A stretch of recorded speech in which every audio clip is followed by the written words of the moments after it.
At dahil nga may naka-schedule tayong ikaka-straight ng mga lalaking biik dito sa ating babuyan ng Elfrance Coral, ay maaga pa lang duty na tayo dito sa ating babuyan sa Elfrance Coral Incorporated Hog Farm para nga i-perform itong castration. Around 7 AM nga mga ka-Elfrance Coral ay pumanhit na tayo dito sa ating babuyan para mag-perform nga ng castration dito sa ating 5 lalaking biik. So, bali bago pa kami nag-perform ng castration mga ka-Elfrance Coral, ay inassess muna namin itong mga babaeng biik na kung pwede silang gawing inahin in the future. So, yung mga babae na aming napili mga ka-Elfrance Coral, out of 4,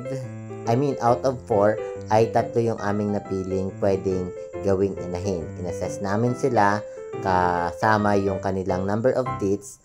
At katulad ng sinabi ko sa kanyo kanina mga ka-Elfrance Coral, 4 yung babae natin at 3 yung pumasok sa ating criteria. So, tinandaan namin ito mga ka-Elfrance Coral sa pamamagitan ng ear notching. At aside from that mga ka-Elfrance Coral ay pinutol na din namin yung buntot kasama yung sa mga babae nang sa ganun ay mabigay natin sa kanila ang stress ng isahan lang. At itong mga lalaki naman mga ka-Elfrance Coral ay itong ating kinastraight. So medyo may kalakihan na nga itong mga ka-Elfrance Coral dahil nung 3 araw pa lang sila ay hindi natin na i-perform yung castration gawa na nakulang tayo sa supply ng antibiotic at the same time ay hindi pa ganun kalakas itong ating mga biik.